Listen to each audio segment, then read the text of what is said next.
पर स्वर्ग के सुख मिल भी गए तो मिला क्या, फायदा क्या हुआ, लाभ क्या हुआ? अरे जिनका बच्चा है वो थोड़ा बाहर खिला लाओ, पूरा आनंद ही खराब करवा रहे हो।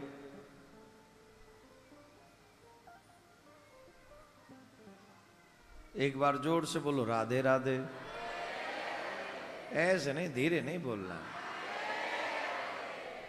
अच्छा, कई लोग समझते भी हैं कि हाँ कुछ हो रहा है, फिर भी सोचते कि चलो अगले पल शायद कुछ अच्छा हो जाए।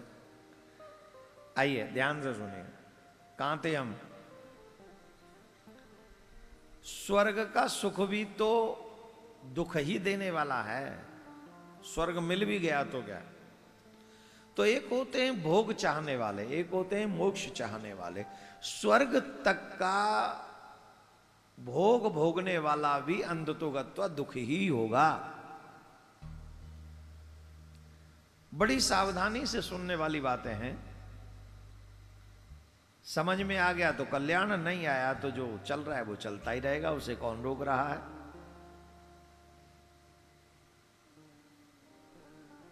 अब संसार में भागवत में हमको बताया गया कि भाई ये सुनोगे तो ये मिलेगा, ये मिलेगा, ये मिलेगा। तो क्या यहीं तक प्राप्त करने के लिए भागवत सुन रहे हैं? इस श्लोक में लिखा है शुश्रू सुविस्तत् क्षणार्थ। निष्काम भाव से जब मनुष्य कथा सुनता है, परमात्मा उसके हृदय में तुरंत वास करते हैं। सर्वेश्वर श्री कृष्ण। अब सुनिए, हम आपको एक बात बताते हैं। एक बच्चा बीमार पड़ गया, और बच्चा बीमार पड़ गया तो बच्चे को दवाई खिलानी है। उसका टेम्परेचर हाई है, उसको लो करना है, उसके वो बुखार को, ज्वर को शांत करना है। तो माँ ने कहा दवाई ले ले। बच्चे ने कहा मैं नहीं लूंगा। बोले क्यों? बोले ये दवाई कड़वी, दवाई कड़वी है, मैं नहीं खाऊंगा।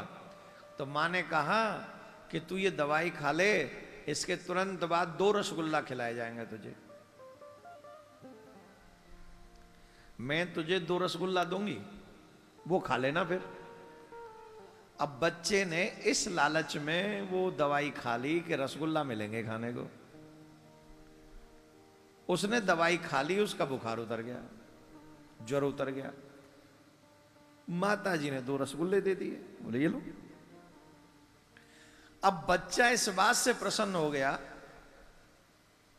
कि हमें रसगुल्ला मिल गए। पर ईमानदारी से बताओ, क्या मां का उद्देश्य सिर्फ रसगुल्ला देना ही था? मां का उद्देश्य क्या था? मां का उद्देश्य बुखार रसगुल्ला खिलाना नहीं था। मां का उद्देश्य था उसकी तबीयत ठीक करवाना, उसे दवाई खिलाना, दवाई के बाद उसका बुखार उतरे, ये मां का उद्देश्य था। एम आई राइट या रॉन्ग?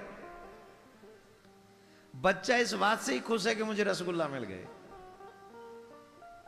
और मां इस बात से खुश है कि 2 रसगुल्ला तो दिए पर इसका बुखार उतर गया। वो बच्चा कोई और नहीं, हम और आप ही हैं जो बीमार हैं। लेकिन सत्य